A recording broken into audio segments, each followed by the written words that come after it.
After my husband died, I tried to sell his garage, but inside was something I never expected. Welcome back to my channel. I am Isabella from USA. Where are you from? Please tell me in the comment. Let's start the story. The teacups were still warm. The almond cookies I had baked the night before sat untouched on the porcelain plate. It was 7 p.m., the exact time Thomas usually walked through the door, but this time he wouldn't. I stared at the front door for longer than I cared to admit, almost expecting to hear the sound of his key turning in the lock. But there was only silence, the kind of silence that settles into the bones when something is gone for good. My name is Vivian Carter, and for 15 years I believed I had the kind of marriage people envied. Thomas was calm, accomplished, the kind of man who always made a room feel more grounded the second he entered. He never raised his voice. He was never late. He brought me flowers on Sundays, wore crisp button-downs, and never let me worry about the mortgage. We didn't have children. Life just flowed as if we were two puzzle pieces that simply clicked. But what I didn't know, what I was about to find out, was that puzzle had missing pieces. And one of them was hidden in a place I had never been allowed to go. Thomas died on a Thursday. They said it was a heart attack. I remember the doctor's face as he said it. Kind, rehearsed, detached. Massive myocardial infarction, he said. He went quickly. I nodded like I understood, like it made any difference. But it didn't. Not when you've just lost the only person you thought truly knew you. The funeral was a blur. A blur of black clothing, polite condolences, and unfamiliar faces telling me how wonderful my husband had been. I clung to Claire, my best friend since college, who kept handing me water I didn't drink and food I couldn't swallow. It wasn't until my sister Rachel arrived. Her perfume too sweet, her hug too long.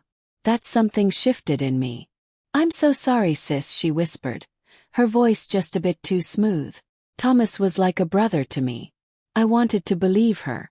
I really did, but something in the way she looked at me. It wasn't grief. Later that evening, as she poured herself a drink in my kitchen, she said, "Hey, I know it's not the time, but Thomas loaned me money. I was hoping to get that settled now that you're taken care of." I stared at her. "What money?"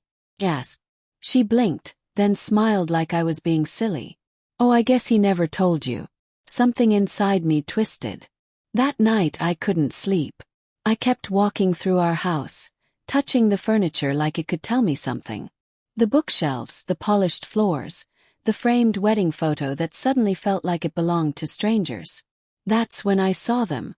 Thomas's keys still sitting on the hallway table. I picked them up and there it was. The key I was never allowed to use. The one shaped differently than the others. The key to his garage. I had asked about it once years ago. "There's nothing interesting in there," he said, smiling. "Just tools. Reese, you wouldn't like it." I didn't press. I never pressed. That was our marriage. Easy, comfortable, and full of quiet spaces I wasn't supposed to enter. But now I had nothing to lose. The next morning I drove out to the garage. It was in the old industrial district behind a row of crumbling buildings with rusted roofs and weeds curling through cracked asphalt. Not exactly the kind of place you'd expect a man like Thomas to keep anything. But he came here once a week every Thursday. By clockwork. I never questioned it. The metal door was heavier than I expected. The key turned with a reluctant groan, and for a moment I stood there, afraid of what I might find on the other side. Smelled like dust and oil. I reached for the light switch and then I froze. It wasn't a garage. It wasn't tools or boxes or car parts. It was a shrine to a life I never knew existed. I took a slow step inside. The fluorescent lights flickered to life overhead, casting a pale glow over the strangest room I had ever seen. The walls were covered, completely covered in photographs, news clippings, hand-drawn charts, and travel maps. On one wall, dozens of printed photos were pinned in neat rows, like some sort of obsessive collage, and every single one of them had Thomas in it, but not the Thomas the first knew. In these pictures, he wasn't wearing his usual tailored suits or polished demeanor. He looked different, relaxed, worn jeans, casual shirts, messy hair. His face was softer, his posture less guarded. And in almost every photo, He was standing beside a woman, the same woman. She was beautiful, younger than me by at least 10 years, with dark hair and sharp, intelligent eyes. They were close, too close, her hand on his arm. His face turned toward her with a smile I hadn't seen in years. In one photo they were at the beach, another in a ski lodge, then one at a candlelit dinner. There were timestamps handwritten on the back of some of them 7 years ago. 531 from just a few months ago, August 2024. That one stopped me cold because on that day I was at home cooking his favorite meal, waiting for him to return from a client meeting. And now I was looking at a photograph of him sitting beside this woman and a man in his early 30s. The three of them were smiling like a family. There was a name scribbled faintly on the back in Thomas's handwriting. Isabella and Logan. August 2024. My knees buckled. I reached for the metal desk in the center of the room to study myself. That's when I saw the papers. Files stacked high. Bank transfers, corporate records, letters from overseas firms, tax documents that didn't match anything I knew about his business. And in one folder a medical report. My eyes scanned the header. Crescent Heart Institute. It was dated less than 2 months ago. I found Thomas's full name printed at the top, followed by a diagnosis I could barely pronounce. Ischemic heart disease. Stage 3 risk of cardiac arrest. He knew. He knew he was dying. He knew. And instead of talking to me, instead of preparing me, instead of even hinting at the truth, he spent his last days building some secret world with another woman, another life, another child. Because that's what the young man in the photo had to be, their son. My stomach turned. 15 years. 15 years. I stood by him. And now the man I buried wasn't my husband. Not really. He was a stranger. A stranger who had looked me in the eye the night before he died, handed me a velvet box with a sapphire necklace inside.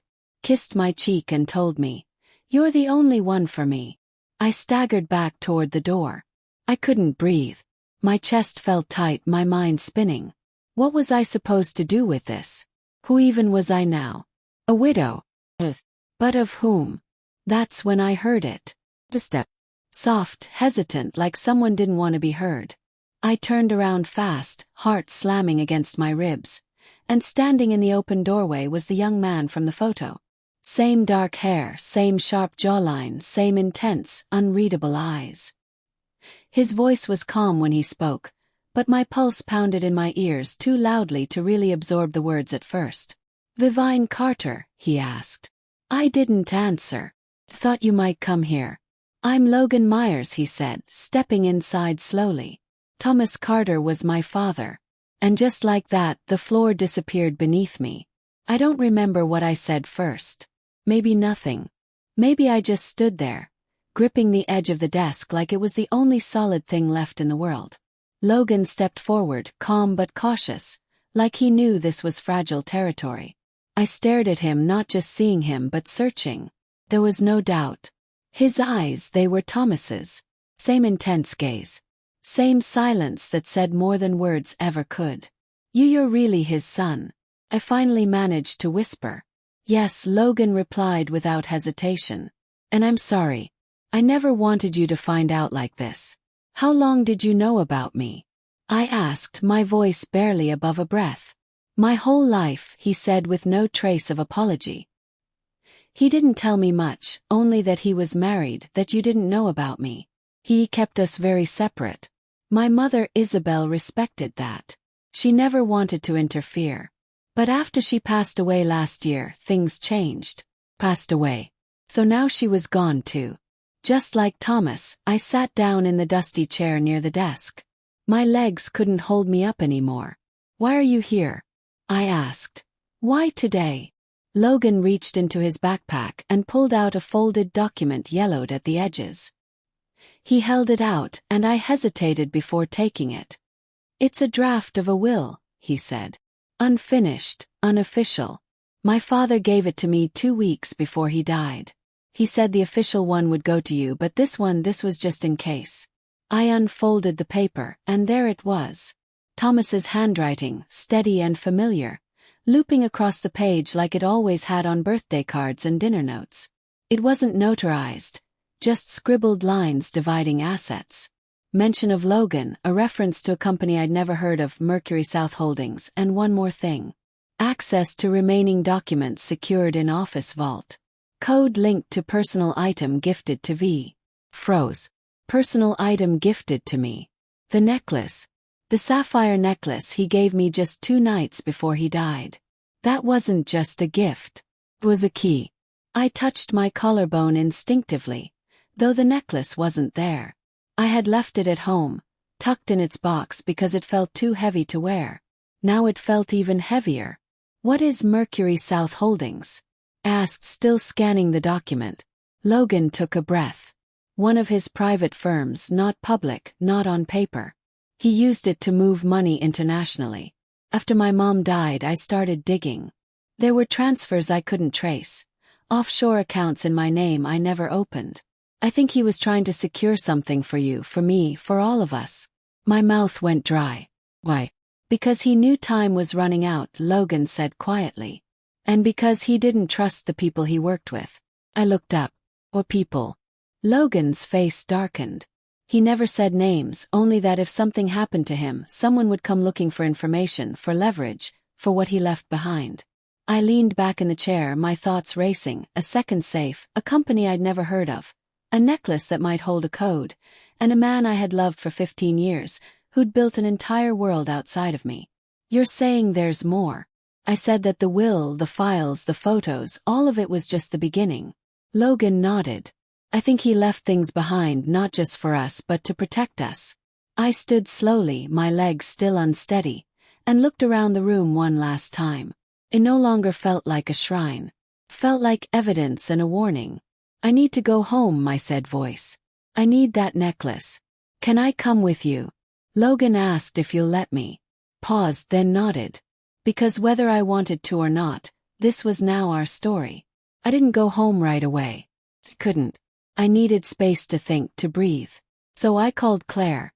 Within 20 minutes, I was on her couch, hands wrapped around a mug of tea. I wasn't drinking. The sapphire necklace sitting on the table between us like a live grenade. Claire didn't ask questions. She never did. Not until I was ready. And when I finally told her everything about the garage, the photos, Logan, the will. She didn't say, "I told you so." She just whispered, "I'm so sorry," and reached for my hand. But I wasn't ready to cry. I wasn't ready to collapse. I needed answers. I needed someone to blame. So I drove to Rachel's condo. It was a newer building on the north end of town, one of those luxury developments with underground parking, coded gates, and concierge service. Strange for someone who had always complained about money.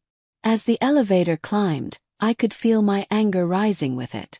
She opened the door barefoot, wearing silk pajamas and a glass of wine in one hand.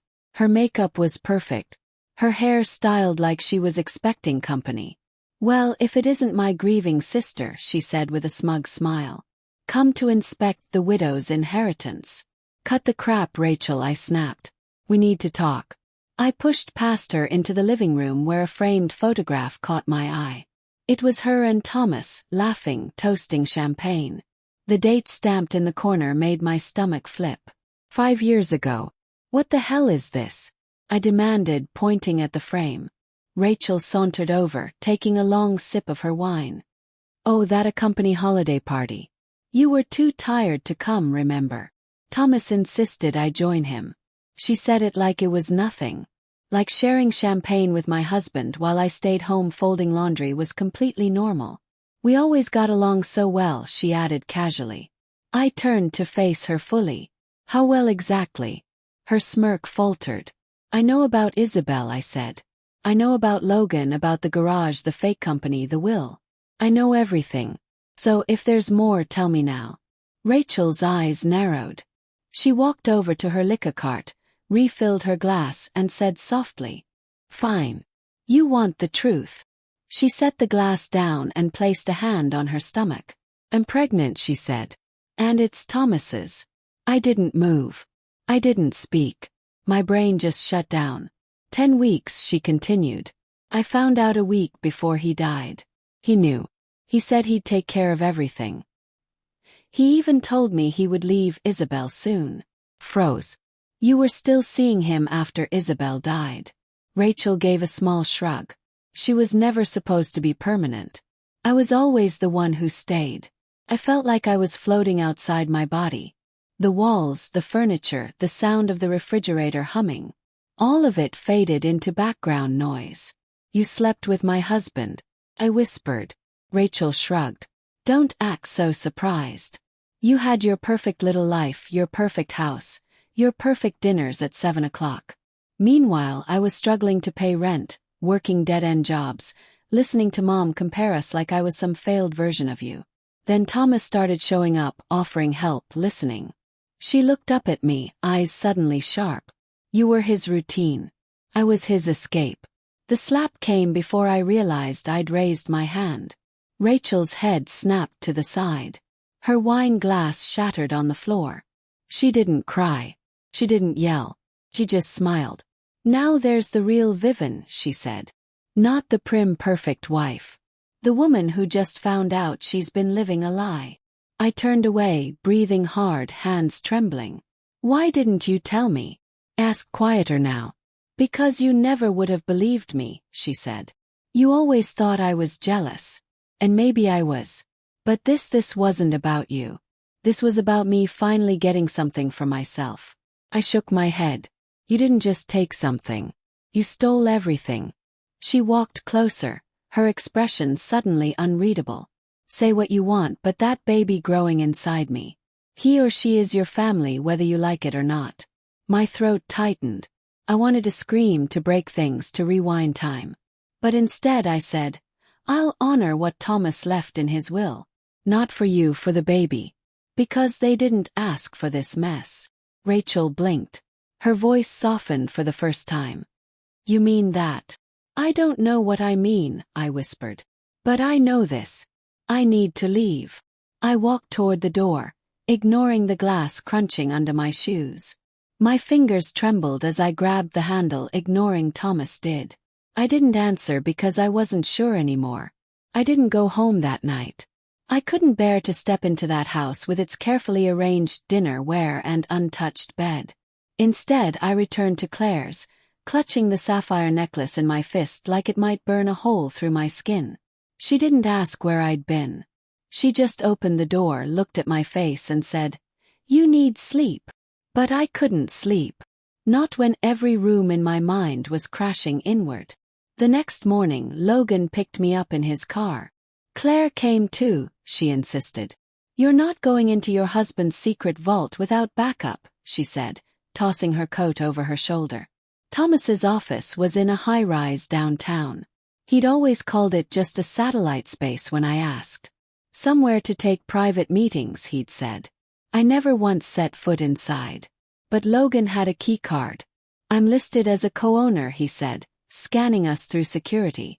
The receptionist barely glanced up. Thomas had built a life so compartmentalized it never needed explaining. The elevator ride felt like years. At the 14th floor, Logan led us to a glass-walled office with cold modern furniture and no trace of warmth. Not a single photo of me, no framed memories. Just sleek surfaces, gray walls, and a subtle scent of cologne I hadn't smelled before. There, Logan pointed to a large abstract painting mounted behind the desk. The safe's behind that. I reached into my bag and pulled out the necklace. My fingers found the small clasp. I twisted it counterclockwise. Blick. A hidden compartment popped open on the back of the sapphire pendant. Inside, a thin metal plate no larger than a SIM card. Numbers were engraved along the edge. Logan took it carefully and slid it into the keypad on the safe. A low beep, then a software. The door opened. Inside were stacks of documents, a sleek black flash drive, a small wooden box, and a single silver key attached to a tag that read, Bank Safe Deposit Federal Trust. Logan pulled out the documents. Contracts, transfers, financial statements. Some of these names, they're international banks.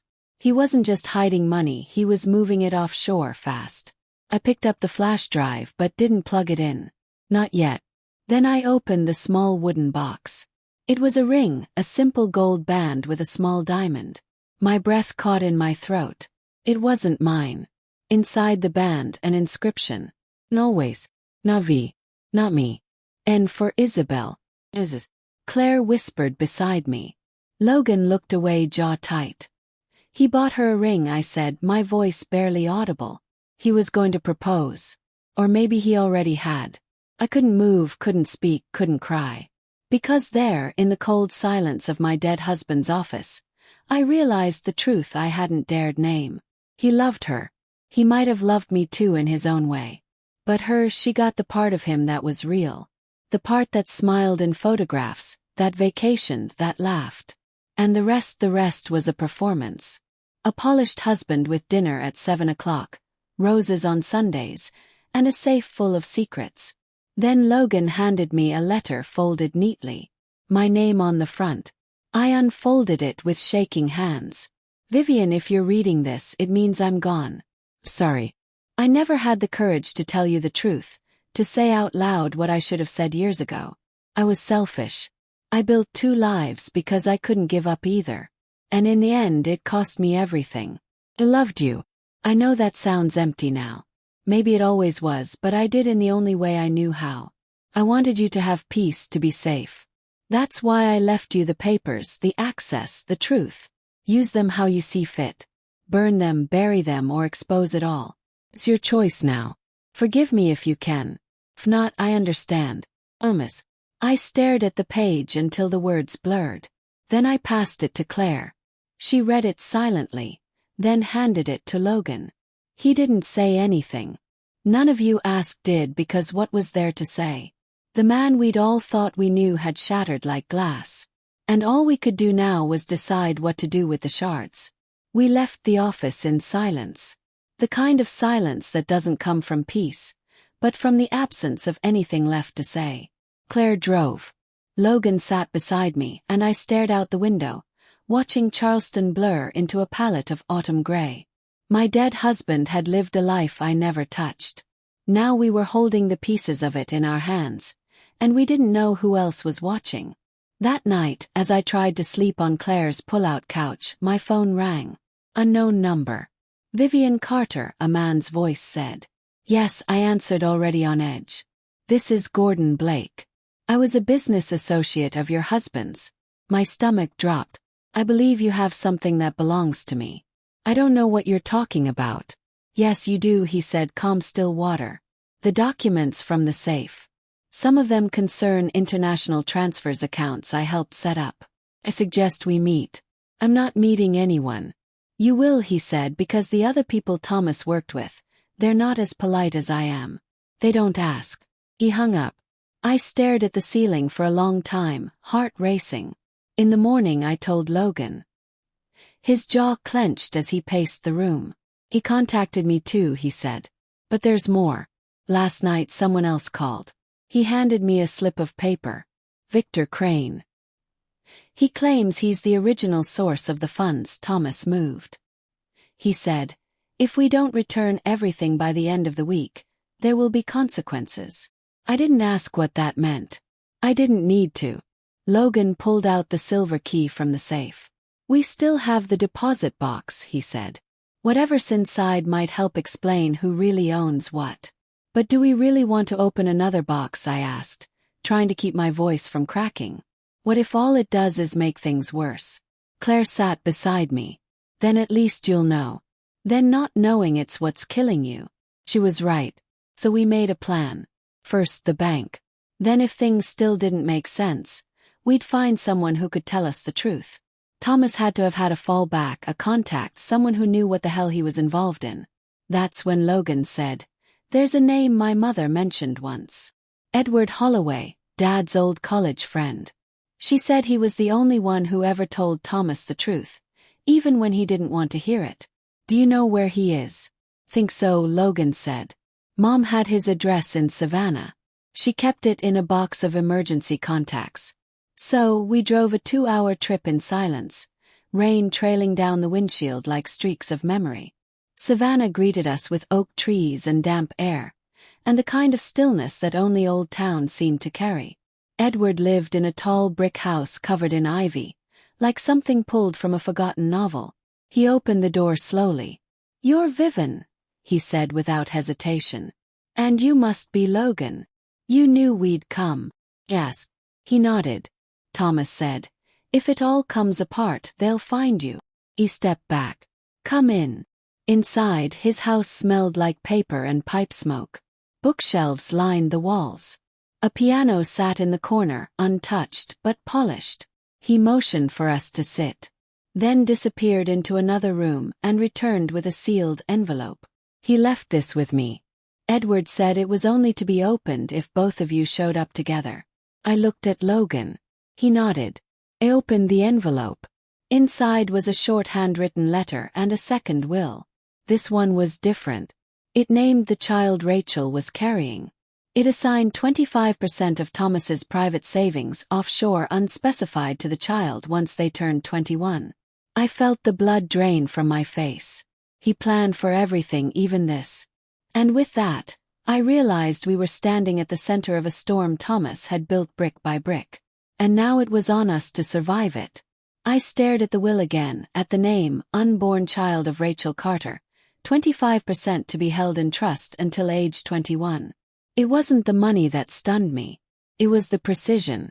Thomas had planned this, all of it. Even after death, he was still 3 steps ahead. Why would he name the baby but not Rachel? I asked Edward.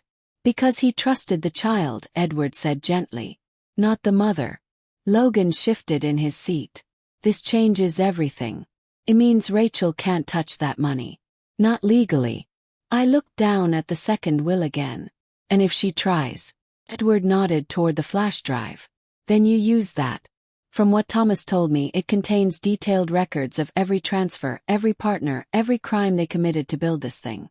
If they push you, you push back." Claire exhaled beside me. "You have leverage." For the first time since Thomas died, I didn't feel small. I didn't feel like the woman who'd been lied to, cheated on, and left with broken pieces. I felt like the only one left holding the blueprint, and that was power. Logan leaned forward. "Vivian, I think it's time we stop reacting. We need to make a move before Gordon or Crane does." I nodded slowly. "We go to the bank." We drove back into Charleston before noon. The Federal Trust Building sat nestled between a law office and a historic. Discreet and unassuming. The kind of place you'd walk by 100 times without noticing until it mattered. Claire stayed in the car. "Just text if it gets weird," she said. "And if they don't let you in, cry." Nobody says no to a woman crying at a bank. Logan smiled at that. I didn't. Inside, the vault manager looked at the silver key, checked my ID, and raised an eyebrow. "It's been years since anyone accessed this box," he said. "It was registered under a corporate shield, Mercury South Holdings." He led us into the basement, past layers of security doors and concrete.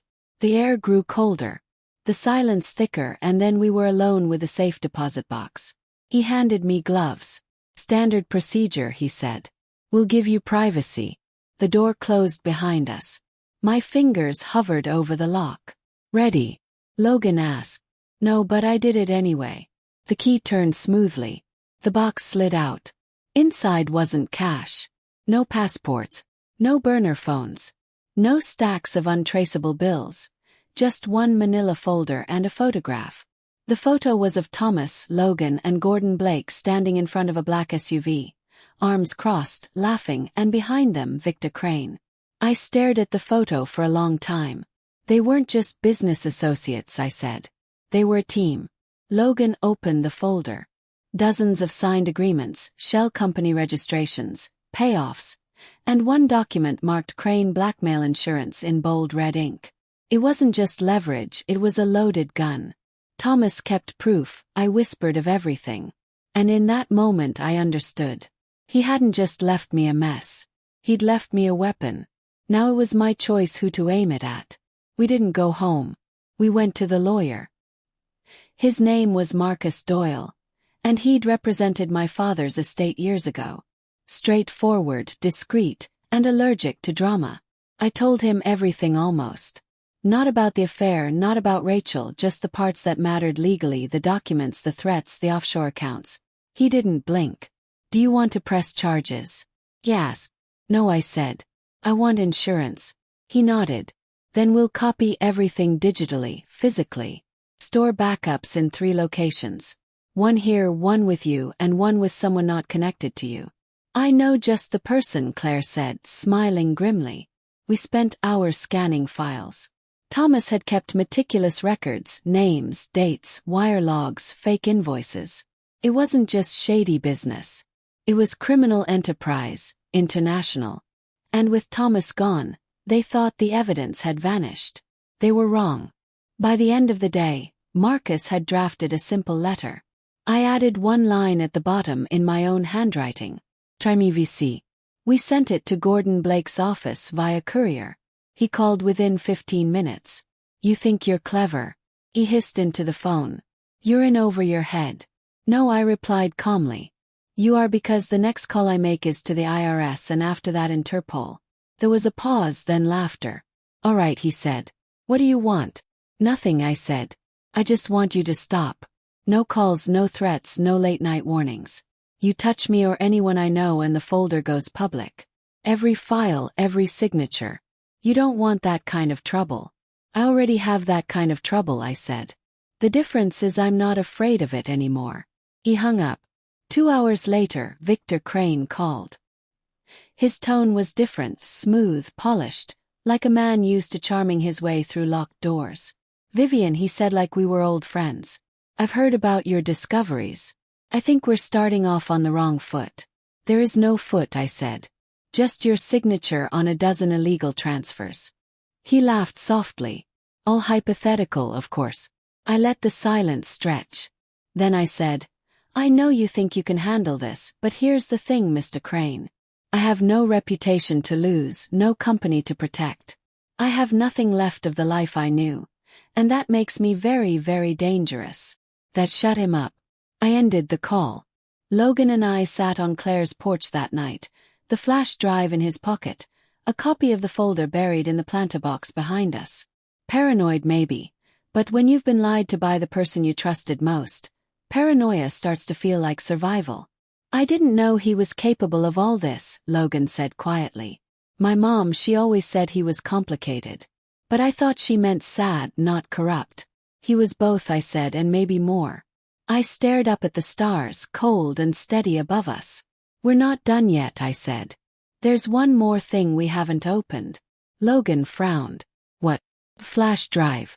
The flash drive was small, black, unmarked, like it had nothing to say unless you asked the right way. We didn't open it that night or the next morning. Took me 2 days. 2 days of preparing myself for whatever truth was still waiting. 2 days of rehearsing my reactions as if practicing would make betrayal feel any less sharp. Logan sat beside me on the couch. Claire brought tea again. No one said a word as I plugged it in. A single folder appeared for Vivian. Inside, one video file dated just 10 days before Thomas's death. My fingers hovered, then clicked. The screen went black, then flickered to life. Thomas. Not the one I'd seen in wedding photos or seated across from me at dinner.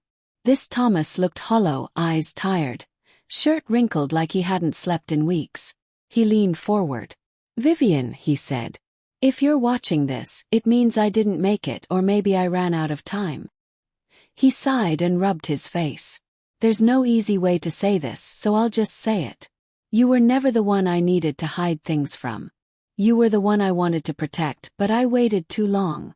And now everything's closing in. He paused. There's someone you need to be careful with. Someone you trust more than you should. My heart slowed. He looked straight into the camera. It's Rachel. The room went still.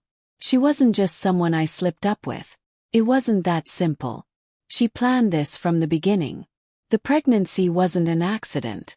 The night I told her I couldn't keep doing this, it changed.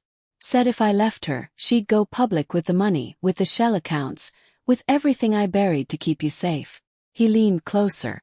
I think she killed Isabel. My mouth went dry. I can't prove it, Thomas said. But the timing was too perfect.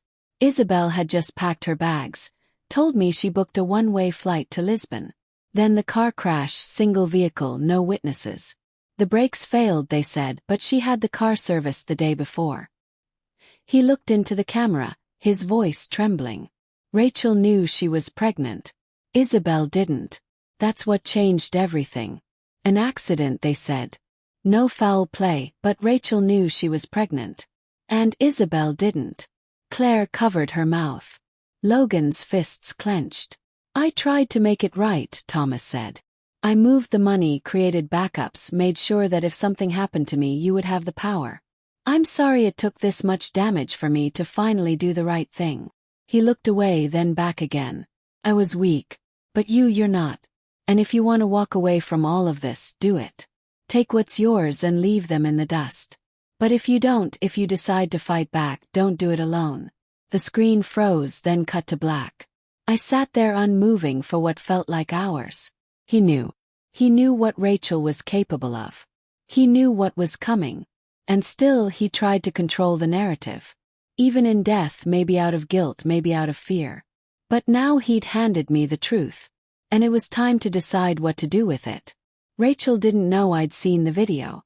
Not when I invited her to brunch. Not when I hugged her at the door, said how much I missed her. How we should talk like real sisters again.